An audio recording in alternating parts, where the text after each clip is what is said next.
Welcome back to PSL Living. I'm Sarah Prohaska with the City of Port St. Lucie. I am pleased to welcome John from Elite Electric and Air. He is another one of our wonderful Hurricane Expo sponsors who has agreed to come on today at this emergency preparedness themed show we have today. So I really want to thank John for coming on with us today. Thank you, Sarah. It's a pleasure to be here. No problem. So Elite Electric and Air, I'm saying that correctly, right? Yes. Okay. How long have you been in business in Port St. Lucie? 30 years. Wow. Okay. Family owned?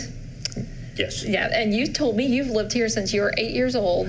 Yes, ma'am. That is rare for Port St. Lucie. So you've really watched the city change and grow over the years. Absolutely. Absolutely. And so you and your wife run the business? Yes. Okay. Yes. And what exactly do you do? So the business itself? The business itself, yes. So we do electrical and air conditioning. Mm-hmm. We do generators, anything that pertains to electrical. Okay. Focusing on residential service repair and replacement. Okay. Wonderful, wonderful. So I know. Do you notice an upswing in business as the hurricane season approaches, as people are getting prepared? Absolutely. Yeah. Definitely with generators and whether it be portable or standby generators. What is an important thing to remember with generators? I know people buy them after a storm and then they sit in their garage for a year. They don't touch them. They don't look at them.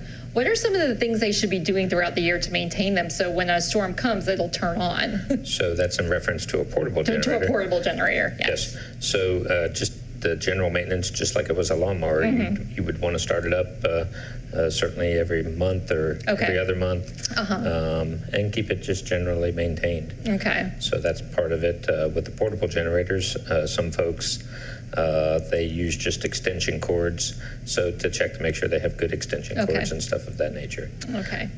Unless it was tied into the house. Yeah. And then that should be tied into the house properly. With an electrician and done correctly, right? Done correctly with a manual transfer switch or an interlock kit is what we would call it. Okay, wonderful. Have you seen a lot more people since we've had a couple storms? We had Hurricane Matthew, Hurricane Irma.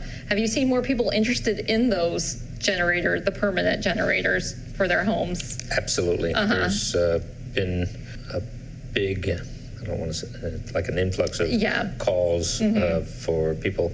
The attitude has changed a little bit with the consumers and the community since the last storm, for sure. Just everybody, electrical is becoming more of that necessity. Yes, people do not like to go without power for a week or even a few days. It's very inconvenient now. That's right. That's right. They want to have water. They want to have their power. They want to be able to charge their cell phones. Exactly.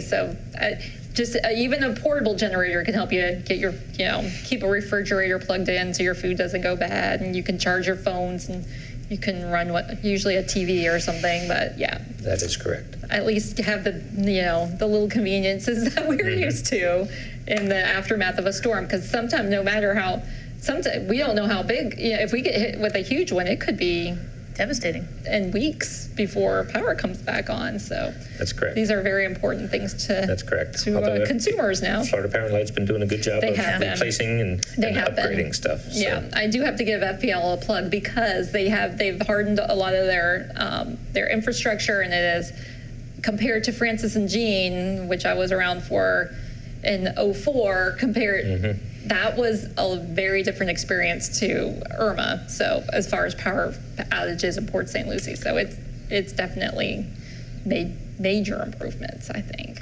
I think FP&L has a fantastic partnership with the city, and we're excited. We're excited that we're moving forward and we're really growing together as a city, and we have these local businesses and residents who have been here for as long as we've been around, and it's just fantastic to come out to the expo.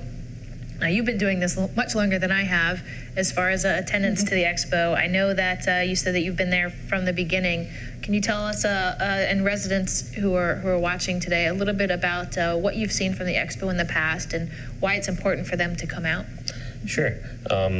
So we were talking a little bit ago about the first expo that was like 12 years ago. Is that correct? Yeah. So that was held right across the street. Yeah, the community center. The community center. So at that time there was a fair amount of folks that came out, and it's all about the safety and being prepared for just about anything that could happen. So I believe that the majority of the vendors and the majority of the businesses that are there at the expo are there just to help say, hey, these are the things that we do to help keep you safe and in line and comfortable if there is a storm itself. Yeah, there's, we mentioned before, there's typically like 1,500 residents who come out and walk through, and they have the opportunity to speak with these exhibitors and meet with all of the agencies and really get that opportunity for that one-stop shop to go and visit with everybody that could be of assistance. That is correct, and I think the amount of folks, businesses, and community services that are coming to the events are more and more every single year. Yep. And I think you said that we're about ready to outgrow the Civic Center now. You mentioned the community center 12 years ago. Yep. We have since jumped to the Port St. Lucie Civic Center, and we just see such a tremendous amount of residents come out. We're so happy to see that preparedness is really a focus for them when hurricane season is coming our way. And I think that having that preparedness and that sense of need to have safety for their homes and their families and their businesses it's really great to see. And speaking of safety too, I know specifically with generators, one of the things that we try to push each year is for residents to really understand what generator safety is about, specific for portable generators and not running in their closed garages and things like that. So there's all kinds of great tips for residents to not just prepare, but learn how to prepare specific to their families and for their homes. Right. I mean, certainly with the portable generators, the exhaust fumes are one of the bigger issues with them, and you got to be conscious of where they locate those generators and keep them far enough away from the home. It's no different than a standby generator. You want to keep the fumes away from windows, away from open doors and stuff of that nature. That's why we're so excited to have you on board as a sponsor this year with Elite Electric and Air, and we can really push residents to you and say, hey, he's a great contact. Make sure you go see John at the Hurricane Expo. They can really steer you in the right direction, and they're a trustworthy business. They're here. They've been here. They're staying. As a matter of fact, that's one of our logos. We are always here for you. There you go. There you go. Perfect. Well, you are here for us at the Hurricane Expo, so we really appreciate that. Yep. And I really want to thank you for coming on. Christina, before we head out, is there anyone else? I know we will have another special guest at the Expo this year. Congressman Brian Mast is coming out and really showing his support. He'll be able to speak to residents a bit while he's there. We're just really excited to have him on board and show that level of support and really just talk to some of the residents that are out there and have a chance to show his opinion. And yeah, no, and it's a great chance for residents to speak to him if they have emergency questions. One of our congressmen, our national congressman, it's a good chance to have a little bit of access to him. Certainly a wealth of knowledge to be out there. And I just wanted to say again, thank you to all of our sponsors. And for all the participation that we're having. The Expo is going to be on Saturday, June 2nd at the Port St. Lucie Civic Center. Yes. It's from 10 a.m. to 2 p.m. And then if you're interested in participating in the Skywarn course, that is going to be pre-registration specifically, and that is from 9 to 11. We'll make sure to have all this on the city's website, cityofpsl.com. Yes. And if there's any questions that anyone has, they can contact us through the website. Exactly. So yeah, definitely make sure to check out cityofpsl.com. We should have it right there on the homepage, a whole section for Hurricane Expo and everything you need to get prepared, but basically you just need to show up. Yeah, that's all you need to do. Free event, and we can see awesome exhibitors and everyone who's out there and have fun in the hurricane simulator.